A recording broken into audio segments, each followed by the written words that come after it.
rather winding path at times.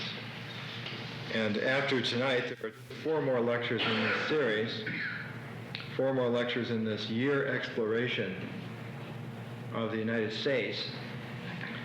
And we've been exploring it by people. Many have observed that human beings seem to be the stable reality in this world. And we have moved from Benjamin Franklin now to Robinson Jeffers and Theodore Roethke. I'm going to start with Roethke. Roethke's family owned greenhouses in Saginaw, Michigan, where I was born, grew up. And the Roethke grounds were quite large on the edge of the city. And in town, there were several houses, homes. Near the end of his life, Roethke, in writing to a friend, wrote a little note about the greenhouse. And it's the only important aspect of Roethke to clear up immediately. This greenhouse was in fact started in the 1870s by a grandfather who fled Germany, who was a head forester to Bismarck. And a lot of the German immigrants from that time period, from the 1870s through about 1900, ended up in places like Pittsburgh or Saginaw because they were up and coming. They were industrial centers. His note on the greenhouse reads, "My father's chief interest was the growing of flowers. When the firm was at its height around 1920, it took up 25 acres within the city of Saginaw with 250,000 feet under glass. We lived in a frame house which was in front of the greenhouse, and my Uncle Charlie lived in a stone house which was next door. At one time the firm had 3 retail outlets, but a good deal of its business was wholesale. It had a great reputation at that time period as being the most comprehensive greenhouses in the Midwest." He also writes of the pride of the family of being able to have not only this growing business, but the experimentation with exotic forms of flowers, which were not commercially grown, but which were grown for self-satisfaction, of great artisans, of breeding flowers. And for Roethke, the greenhouse is a symbol of a man-made Eden, that man has the possibility of making for himself an Eden. But he also has the possibility of walking out of that Eden into the world, and that this is what makes life precarious. For he remembers the man-made Eden and discovers in nature abysses. There is no good biography of Roethke. Probably the only trustworthy guide is just a simple, brief chronology of Roethke in the collected or selected letters published by the University of Washington Press. Few notes: he was born in 1908, May 25th, and by 1929 had received a degree, bachelor's degree, from the University of Michigan. He did graduate study at Harvard, and then in 1931 joined a small college, Lafayette College, Pennsylvania, and taught there for 4 years. At this time, small colleges like this did not tenure professors, and Roethke was hired on a yearly basis and finally let go. In 1935, he began teaching at Michigan State University while working on an advanced degree and had a breakdown. Now, Roethke was very open about this during his life. And in a letter to James Wright at one time, in the late 50s, cautioned him against getting too much fatigue in his life, that there is a threshold which when once we cross, chaos arises. And if our response to life has been legitimate, our response to the chaos will also be legitimate, and we will have our problem. Roethke never fully recovered. There were always incidents in his life, but recovered enough to be a very adequate teacher of English, of literature, and to become a very fine poet. He was not married until the last decade of his life, 1953. And his wife's name was Beatrice, and she was rather frail with a tubercular condition. Roethke finally passed on quite suddenly in August of 1963 on a little island in Washington State, out in the Sound. And for the most part, his work has been slowly appreciated by a growing number of individuals. The first poem in his collected works is entitled Open House, and it was the title of his first volume. And it reads something like this. My secrets cry aloud. I have no need for tongue. My heart keeps open house. My doors are widely swung. An epic of the eyes, my love, with no disguise. My truths are all foreknown, this anguish self-revealed. I'm naked to the bone, with nakedness my shield. Myself is what I wear. I keep the spirit spare. The anger will endure. The deed will speak the truth. In language strict and pure, I stop the lying mouth. Rage warps my clearest cry to witless agony. Late in his life, near the end of the collected poems, to contrast it, a poem entitled In a Dark Time. In a dark time, the eye begins to see. I meet my shadow in the deepening shade. I hear my echo in the echoing wood, a lord of nature weeping to a tree. I live between the heron and the wren, beasts of the hill, serpents of the den. What's madness but nobility of soul, at odds with circumstance? The day's on fire. I know the purity of pure despair. My shadow's pinned against a sweating wall. That place among the rocks, is it a cave or winding path? The edge is what I have. A steady storm of correspondences, a night flowing with birds, a ragged moon, and in broad day the midnight come again. A man goes far to find out what he is, death of the self, in a long, tearless night, all natural shapes, blazing, unnatural light. Dark, dark my light, and darker my desire. My soul, like some heat-maddened summer fly, keeps buzzing at the sill. Which I is I? A fallen man? I climb out of my fear. The mind enters itself, and God the mind, and one is one, free in the tearing wind. We can see in Roethke a tremendous growth of character. The circumstances out of which he came, Saginaw, Michigan, the immigrant families, the boringness of the city. It's now about 70,000 people. It is characteristic of the heartland of the United States. It's characteristic of the stagnant centers left by the westward rush of that earliest vision from the Jeffersonian days.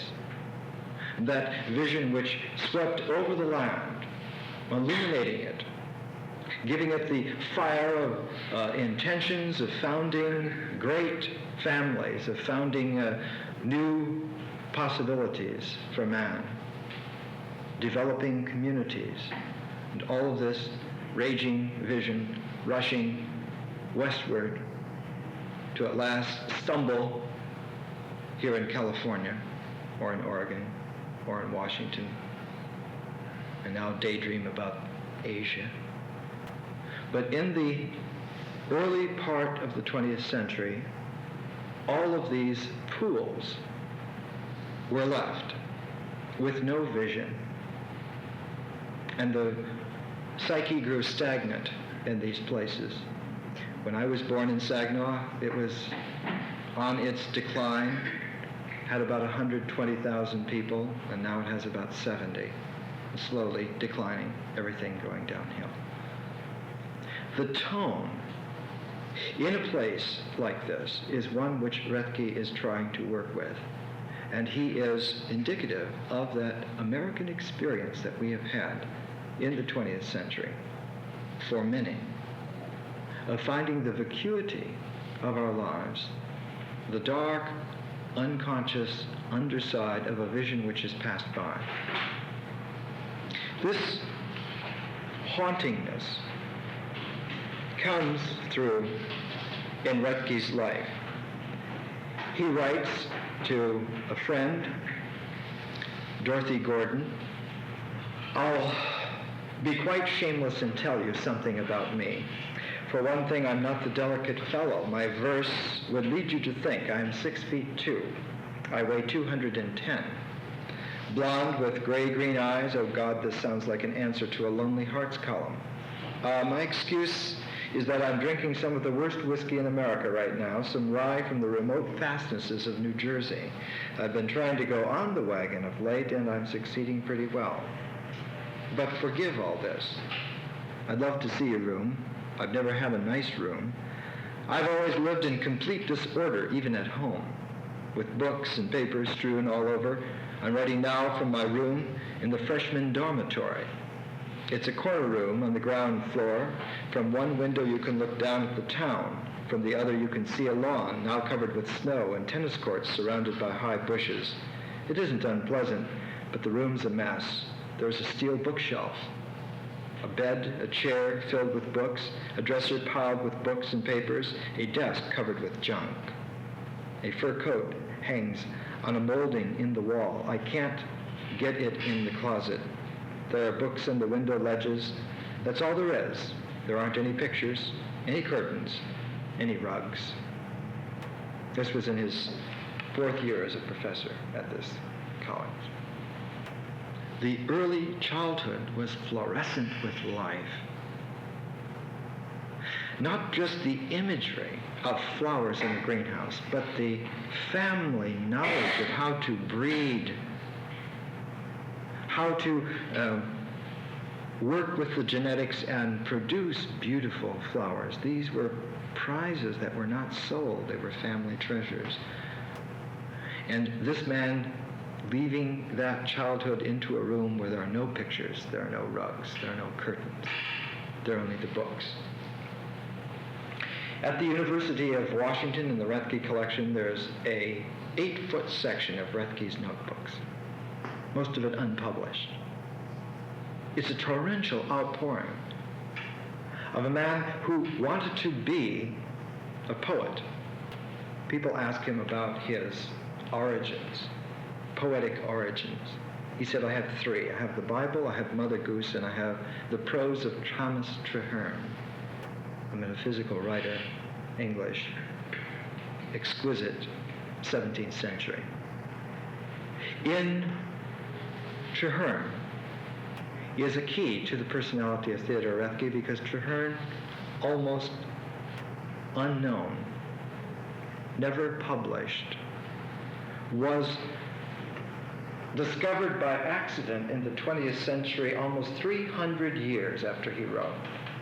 Some bookseller, trying to make a fast buck, came across this manuscript, had never heard of him, had someone investigate it, the investigators, some half-literate, uncloud-like fool, realizing the quality, took it to a university, and Traherne was discovered, and his work's published now. Oxford has done a 2-volume edition, which we have at the Whirling Rainbow. They haven't heard of Traherne here. The important thing about Traherne is that he wrote for others which he found existing in himself. He was full of people. He was full of others besides the ego.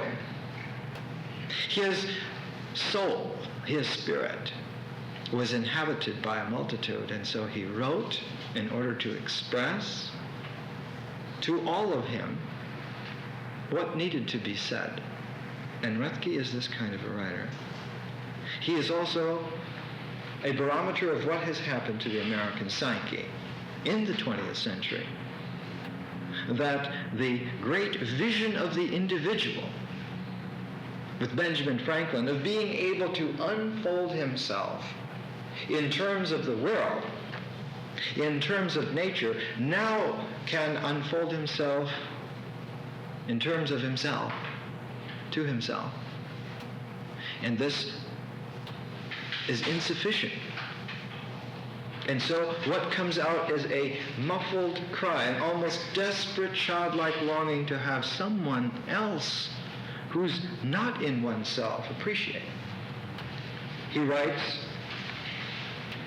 May 1934, I've been hoping that I'd hear from you, although I know that I wrote you last. What a puzzling letter it was. I couldn't figure out whether deep in your heart of hearts you thought what I write is lousy, or whether you were perplexed or what, but no matter.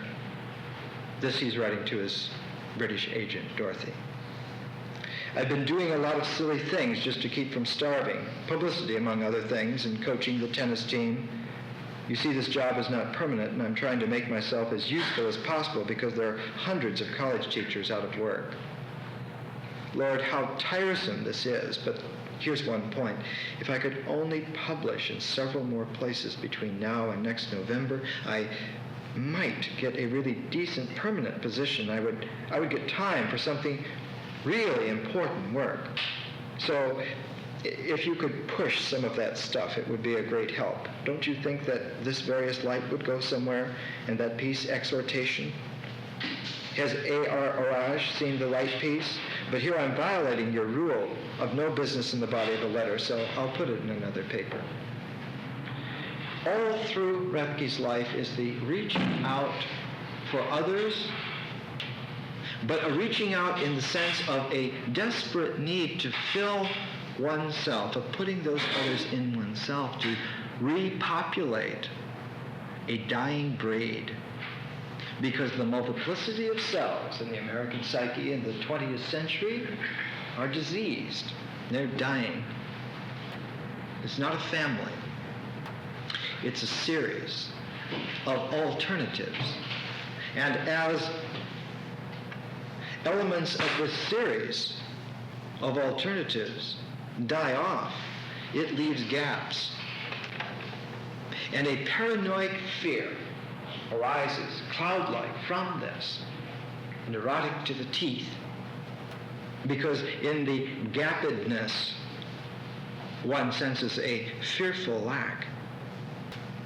And because of the lack of the old European self lording itself like some emperor over the psyche, the American self, when its multiplicity is denigrated and depopulated, experiences a kind of a odd fragmentation, piecemeal, a different kind of a madness. In 1945, writing to Kenneth Burke, Roethke was always trying to get into position to do the large work, the major project. He writes to him, statement of general nature of project. My plan is simple. I wish to complete the various groups of poems on several levels and experience Here's an enclosed manuscript. I will also write a longer meditative and speculative piece. The poems in the manuscript include the following categories. 1. An uncompleted sequence about my father's greenhouse called News of the Root. In this, I'm trying to avoid the sentimental and literary diction of the Georgians or the earlier floral offerings of the 19th century and write a natural, sensuous poetry with some symbolical reference in the more complex pieces. The poems done so far are not sufficiently related, do not show the full erotic and even religious significance that I sense in a big greenhouse, a kind of man-made Avalon, Eden, or paradise. It was the lack of the relatedness that bothered Theodore Roethke. His individual poems are extraordinarily poignant, but all of the relatedness increasingly becomes problematic for Roethke. In fact, when we review Roethke's life, we realize that he had in his mind all the time the idea of doing a large project. And near the end of his life, in 1959, writing to the Ford Foundation for a grant, Roethke writes, if he had the money, he would do a very long poem, and that this poem is extremely precarious for himself. A sequence of serious poems beginning with a long dirge which will express through suggestive and highly charged symbolical language the guilt we Americans feel as a people for our mistakes and misdeeds in history and in time. I believe, in other words, that it behooves us to be humble before the eye of history. Obviously, such an attempt would indeed, must bring into play great boldness of imagination, poetic and spiritual wisdom, in order to reveal some of the secrets of our enigmatic, vast, shrill, confused, and often childish nation. Obviously, this would not be chronological, yet would expose some of the lies of the history, our triumphs of rage and cunning, our manias, our despairs, our furtive joys, and it would attempt to expiate some of our collective mistakes. For the experience of an individual like Roethke is an accurate barometer of the experience of the American people as a whole, because the series of the varieties of self in the United States have been slowly dying out, winking out, and leaving these gaps and creating this paranoia on a grand scale, because the experience was not founded as a kingdom, but as an experiment in variety. It was never meant to be a shape which was identifiable, but rather an open matrix which was growing. So there was no foundation laid for life by rule of law, by definition of single purpose, but rather only a motion to explore, only an encouragement to discover, and that's all there was.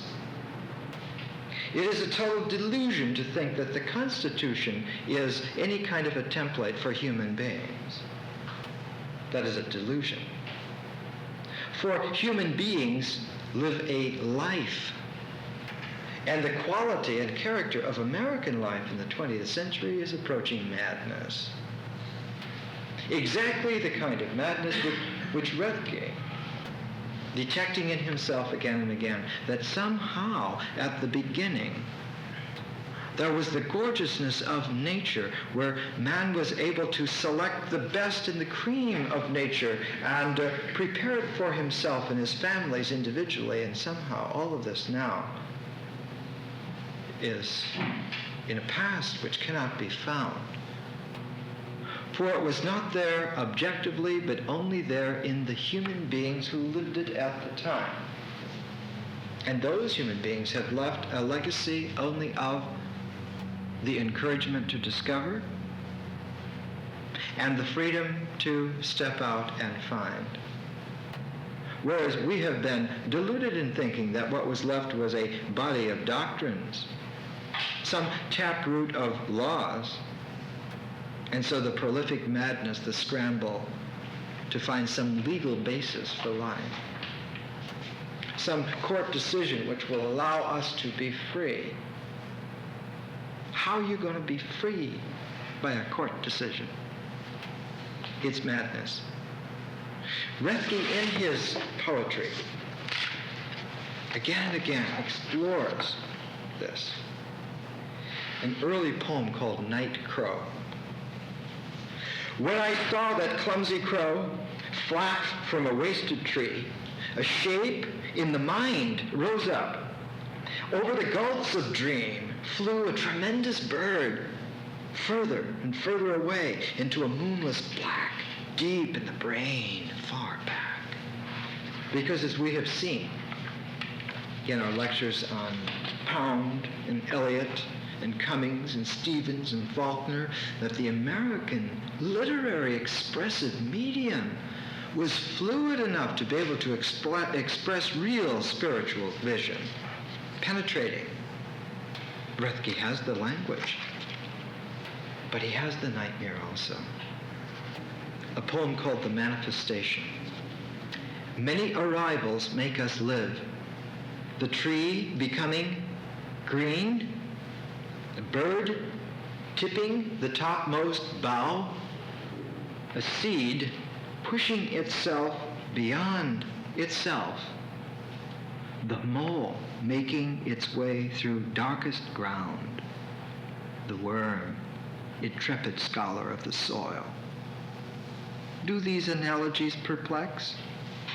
A sky with clouds, the motion of the moon and waves at play, a sea wind pausing in a summer tree. What does what it should do needs nothing more. The body moves, though slowly, toward desire. We come to something without knowing why. These tremendous outpourings of Roethke, the poignancy. He sought all of his life to link together and present a vision which would have been a historical therapia for the United States. And towards the end of his life, in a short poem called The Moment, we have the first beginnings of a sense of grand triumph rising out of this abysmal life. Entitled The Moment, we passed the ice of pain and came to a dark ravine, and there we sang with the sea. The wide, the bleak abyss shifted with our slow kiss. Space struggled with time. The gong of midnight struck. The naked absolute. Sound, silence, sang as one. All flowed without, within, body met body. We created what's to be. What else to say? We end in joy.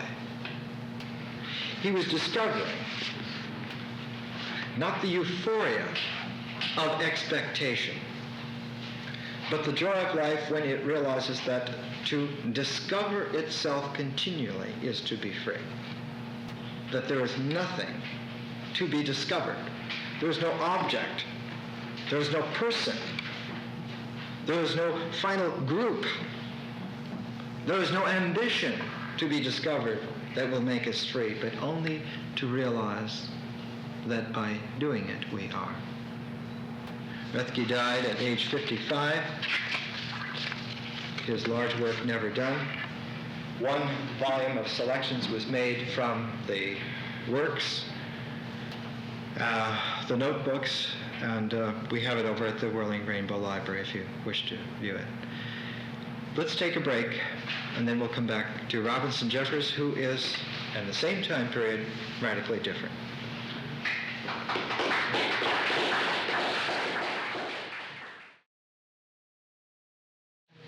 One reason for presenting Jeffers with Roethke, not to make them minor in comparison with the other individuals that we're taking, but because they are contemporaneous and they present two different sides to the American experience in the same time period. Jeffers came from an exquisitely educated background. His father was a professor of biblical literature, was literate in Hebrew and Latin and Greek, and wanted his son and sons to be also. And they were raised to be cultivated, to be educated. They were taken to Europe, they were given education in all the best schools, Zurich, etc., etc. But the center of Robinson Jeffers, like the center of Theodore Roethke was the greenhouse, the center of Robinson Jeffers was the house that he built himself out of stone in Carmel, called Tor House, with his hands. Here's his poem, Tor House. If you should look for this place after a handful of lifetimes, perhaps of my planted forest a few may stand yet, dark leaved Australians or the coast cypress, haggard with storm drift, but fire and axe are devils. Look for foundations of sea-worn granite. My fingers had the art to make stone love stone. You will find some remnant. But if you look in your idleness after 10,000 years, it is the granite knoll on the granite and lava tongue in the midst of the bay by the mouth of the Carmel. River Valley, these four will remain in the change of names. You will know it by the wild sea fragrance of wind, though the ocean may have climbed or retired a little. You will know it by the valley inland that our sun and our moon were born from, before the poles changed, and Orion in December evenings was strung in the throat of the valley like a lamp-lighted bridge.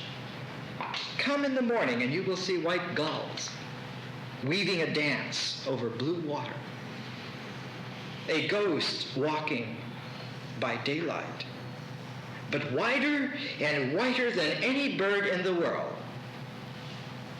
My ghost you needn't look for. It is probably here, but a dark one, deep in the granite, not dancing on wind with the mad wings in the day moon. That's Robinson Jeffers. This is different. It is also the same. Jeffers and Roethke present the same American vision that is discoverable only by living it. You cannot think it. You cannot define it for someone else. Only in your life, by living it, is it there. And it can be whatever you would like it to be. These are two contrasts. Here's someone in the wind, and here's someone in the earth. Same time period. This completeness, this extraordinary completeness, is the essential quality of the American character. Now, Jeffers, in his life, had something that Roethke did not have. He had a true love from the beginning that he never gave up. The indispensable thing to be able to make stone love stone and put yourself in that granite and stay there is love. Abiding love. He met her. Her name was Una. He met her in class, a German class. They got along. It was 8 years before they were married. She was already married. She'd been married for 3-4 years. To a successful man, happy. Love is not happiness. It is completeness, it's different. And when she met Jeffers, there was something else suddenly in the universe that was not there in the happiness. She had plenty of friends, plenty of money, plenty of position, plenty of security, plenty of it all. But what wasn't on the list in happiness was that sense of the incredibleness of the real brought by the other. It's unbelievable that it's so. People talk about it, but if you don't experience it, you can't understand it. Jeffers had this, tried mightily not to respond to this, could not respond to this. His early work at this time reflects. This is a poem called The Truce and the Peace. All in a simple innocence I strove to give myself away to any power, wasting on women's bodies wealth of love, worshipping every sunrise mountain tower. Some failure mocked me, still denying perfection. Parts of me might be spended, not the whole. I sought wine of surrender and self-correction. I failed. I could not give away my soul. Again, seeking to give myself, I sought outward in vain, through all things, out through God, and tried all heights, all gulfs, all dreams, all thought. I found this wisdom on the wonderful road. The essential me cannot be given away. The single I, God cased in bloodshot clay. So the early Jeffers, already struggling with a sense that the divine is not out there or in there, but discoverable as one is. And only by continuing that is it real. Now that's esoteric. That's more esoteric than a solid gold tarot deck, complete with instructions. Only by continuing to be is it at all. That's the mystery. Jeffers was incredible. The family had a tremendous amount of money. The father was left $60,000 at a time when that was a massive fortune. Jefferson, in 1912, came into possession of some monies. But what was important to him was to try to find his voice. His voice, poet's voice. You know, in the chakras, the Vishuddha chakra, the throat chakra, blue and dark purple. And that energy, when it comes up through that, is bifurcated, the blue and the dark purple. They go to different areas of the brain. Only when they're integrated does the inner eye, see.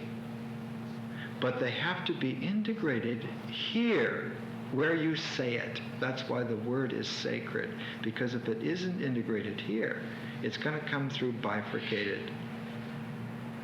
And you're never going to put it together in your mind, because it was pulled apart before it got there. And there's no facility there for integrating. The mind is wonderful, prism, but it can only show what is given into it by light. And the light's got to be coherent before it gets to the mind. That's why poetry purifies. It's the primal art. Oh, I love Frank Lloyd Wright when he says architecture is the mother art. Yep, it is the mother art, but poetry is the primal art, because poetry purifies the language so we can say what is true. Didn't we get told the truth is what makes you free? That's what frees it. Frees it not for the multiplicity of choice, but frees it for the veracity of unity. That's what happens. And so poetry for Jeffers becomes an extraordinary attempt to bring together all within an expressive tone of unity. Here is a poem called Ocean, characteristic of Jeffers. Ocean. It dreams in the deepest sleep. It remembers the storm last month, or it feels the far storm off Unalaska and the lash of the sea rain. It is never mournful but wise, and takes the magical misrule of the steep world with strong tolerance. Its depth is not moved from where the green sun fails to where the thin red clay lies on the basalt. And there has never been light nor life. The black crystal, the untroubled fountain, the roots of endurance. Therefore I belted the house and the tower and courtyard with stone, and have planted the naked foreland with future forest toward noon and morning. For it told me the time I was gazing in the black crystal to be faithful in storm, patient of fools, tolerant of memories, and the muttering prophets, it is needful to have night in one's body. The integrity, the wholesomeness, is not to be afraid of the abyss out there, but to hold it inside comfortably, easily, effortlessly. It's a place of primal privacy. Why give it away? How can you give it away? It's only fearful because you're trying to give away the core, the basalt, the very foundation of reality. How can you give it away? To whom are you going to give it if not realize that it is the very basis of oneself? And if you build on that, you build a stone house belted with stone. You dredge up from the primordial ocean of problematical, magically, whatever clumps you need to work with, and just in patting them, the clay becomes stone, and one becomes aware that one has created clouds in the sky, a horizon of reality. One has a coordinate just from doing that. It's easy to do. Jeffers' poem, Still the Mind Smiles. That's its title. Still the Mind Smiles. Still the mind smiles at its own rebellions, knowing all the while that civilization and the other evils that make humanity ridiculous remain. Beautiful in the whole fabric. Excesses that balance each other, like paired wings of a flying bird. Misery and riches, civilization and squalid savagery, mass war and the odor of unmanly peace, tragic flourishes above and below the normal of life. In order to value this fretful time, it is necessary to remember our norm, the unaltered passions, the same colored wings of imagination, that the crowd clips in lonely places new grown, the unchanged lives of herdsmen and mountain farms, where men are few, and few tools, a few weapons, and their dawns are beautiful. From here, for normal, one sees both ways and listens to the splendor of God, the exact poet, the sonorous antistrophe of desolation to the strophe multitude. The experience which comes in Jeffers, which finally begins to bubble up in Roethke in little droplets, comes like a wind torrential in Jeffers. His capacity to bring all of his experience into play at the same time.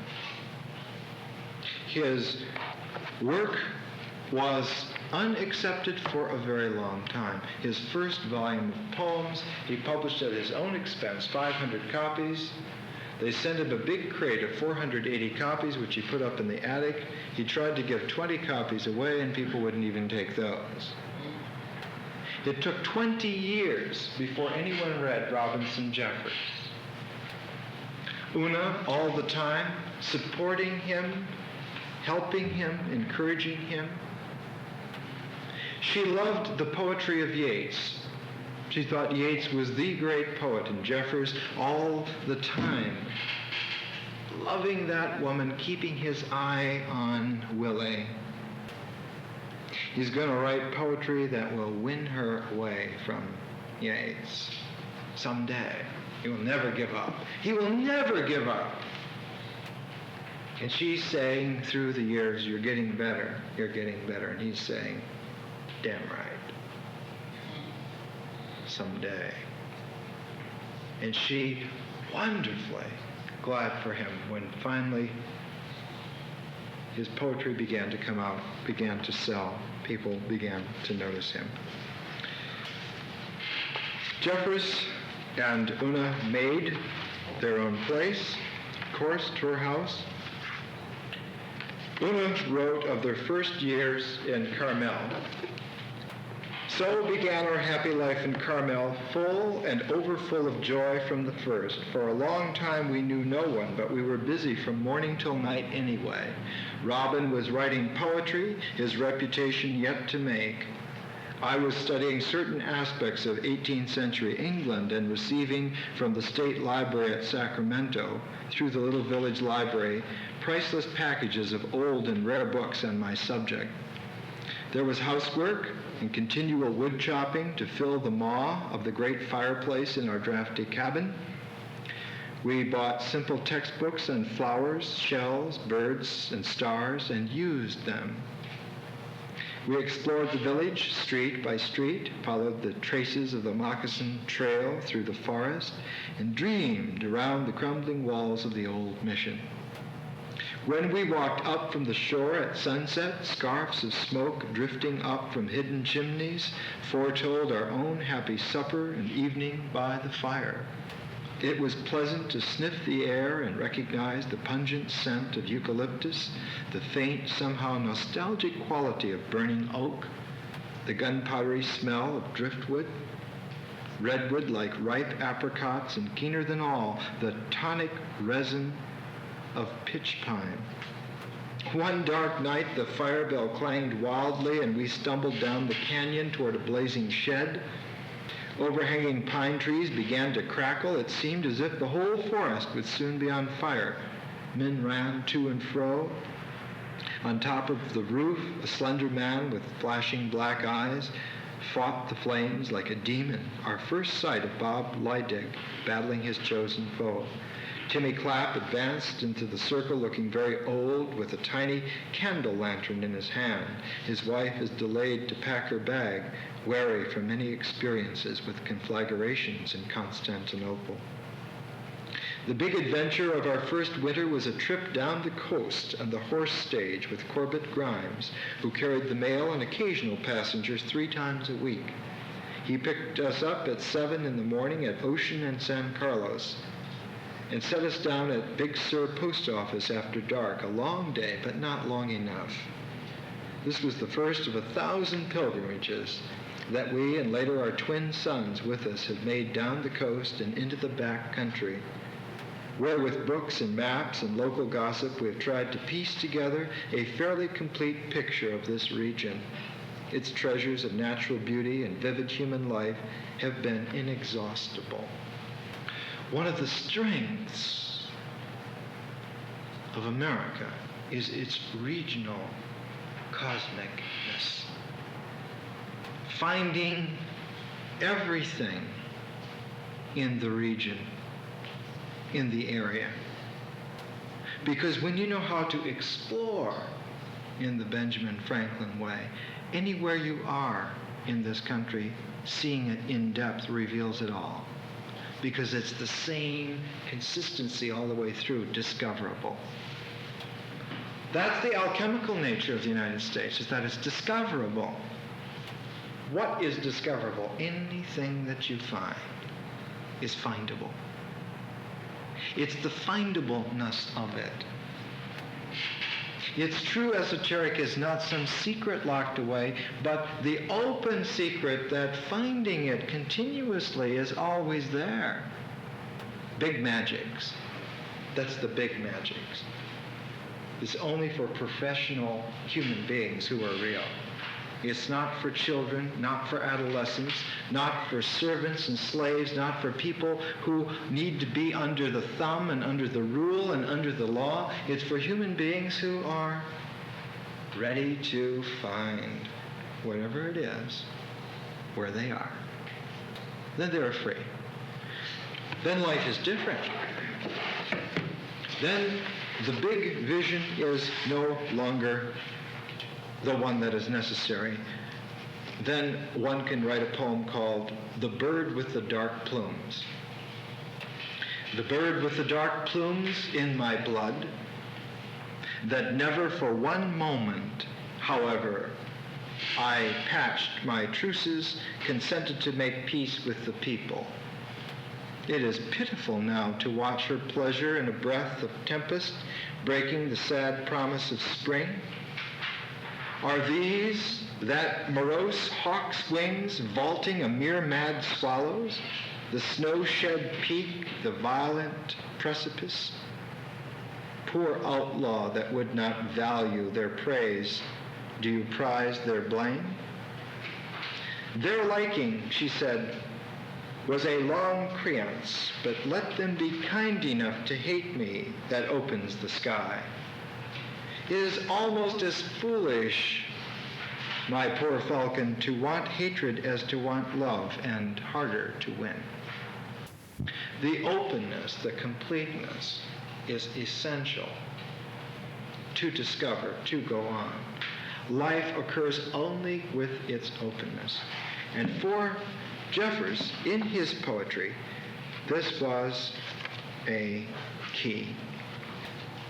In 1934, about the same time that Theodore Roethke was writing from Lafayette College to his English agent about the kind of difficulties which he was finding because everything in his room was no rugs, no curtains, no pictures, but books everywhere. Una wrote this description of the Hawk Tower which Jeffers had made. The tower is joined to Tor House by the courtyard wall, and they stand firm, set against the strong winds that come sweeping across the Pacific at certain seasons of the year. I am writing from my little oaken sitting room on the second floor, where at one end an oriel window juts seaward, at the other a spinet with piles of old Gaelic ballads stands beside an open fire. If I climb the winding stair 2 stories higher, I can look from the top of the turret southward and see beyond the river mouth, and Point Lobos wisps of cloud caught in the gentle folds of the Santa Lucia Mountains. Northward lies the village, with the Del Monte forest beyond, and to the east the fertile Carmel Valley with the old amber-colored Spanish mission, where its founder, Father Serra, sleeps at its foot. Hawk Tower rose out of our dreams of old Irish towers, but we have seen in the eyes of our friends as we have so often climbed to the turret with them in the last dozen years, that in many hearts is the mirage of some symbolic tower, citadel, belfry, or beacon light. To accept it only as a symbol would be a mirage. One has to actually live that life and make that place happen. And in Jeffers' poetry, we find all of that. The tremendous ability to bring together. He has a poem in his selected poetry near the end. I'll read an excerpt from it, The Beaks of Eagles. An eagle's nest on the head of an old redwood on one of the precipice-footed ridges above Ventana Creek, that jagged country which nothing but a falling meteor will ever plow. No horseman will ever ride there. No hunter cross this ridge but the winged ones. No one will steal the eggs from this fortress. The she-eagle is old. Her mate was shot long ago. Now she is mated with a son of hers. When lightning blasted her nest, she built it again on the same tree in the splinters of the thunderbolt. The she-eagle is older than I. She was here when the fires of '85 raged on these ridges. She was lately fledged and dared not hunt ahead of them, but ate scorched meat. The world has changed in her time. Humanity has multiplied, but not here. Men's hopes and thoughts and customs have changed. Their powers are enlarged. Their powers and their follies have become fantastic. The unstable animal never has changed so rapidly. The motor and the plane and the Great War have gone over him. And Lenin has lived and Jehovah died, while the mother eagle hunts her same hills, crying the same beautiful and lonely cry, and is never tired, dreams the same dreams, and hears at night the rock slides rattle and thunder in the throats of these living mountains.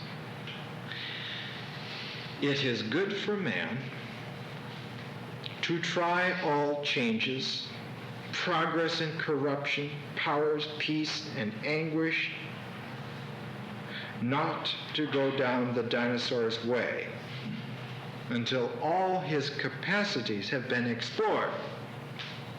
And it is good for him to know that his needs and nature are no more changed in fact in 10,000 years than the beaks of eagles. Well, we'll take a vacation next week, and then we'll come back and we'll take a look at Thomas Merton.